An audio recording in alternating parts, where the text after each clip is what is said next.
నరకానికి ద్వారాలు 3 ఉన్నాయి. అవేమిటి ఆ ద్వారాలంటే కామః, క్రోధః, తథా లోభః. ఈ 3 నరకలోకానికి ద్వారాలు. కామం, క్రోధం, లోభి కూడా. కాబట్టి మనం అనుకుంటూ ఉంటాం నరకం అంటే సినిమాల్లో చూపించినట్లు, పురాణంలో చెప్పినట్లుగా అక్కడ అగ్నిలో వేస్తారు, నూనెలో వేసి పేలు చేస్తారు, మృగాలను మీదకి వదులుతారు, ఇలాంటివి. కానీ నిజానికి కొంతమంది జబ్బులను గురించి వింటూ ఉన్నప్పుడు నిరంతరం పెయిన్ ఉంటుందట పొట్టలో. తినలేరు, కూర్చోలేరు, పడుకోలేరు, ఎక్కువసేపు నిలబడలేరు. ఏం చేయాలి? నరకమైనా స్వర్గమైన. కొంతమందికి అప్పటికప్పుడు తినడానికి మాత్రమే ఉంటుంది, అయినా ఆనందంగా ఉంటారు. హాయిగా ఎక్కడ పడుకున్న, రాళ్ల మీద పడుకున్న గుర్రు పెట్టి నిద్రపోతారు.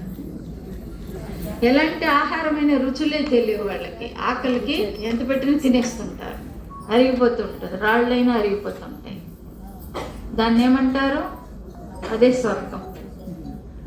కాబట్టి అన్నీ ఉన్నప్పటికీ, అన్ని సౌకర్యాలు ఉన్నప్పటికీ, తినడానికి ఏ లోటు లేకపోయినప్పటికీ తినలేక అవస్థపడే వాళ్ళు ఉంటారు. ఏమీ లేకపోయినప్పటికీ ఉన్నది ఏదో తింటూ హాయిగా ఆనందంగా దైవ కాలక్షేపాలు చేస్తూ తన వృత్తిని నడిపించుకుంటూ ఉంటారు కొంతమంది. అదే స్వర్గం. ముందు చెప్పిందే నరకం. కాబట్టి స్వర్గమైన నరకమైన ఇక్కడే ఉన్నాయి, ఎక్కడ లేవు అద్వైతం ప్రకారం. అది చెప్పేదే ఈ అధ్యాయం.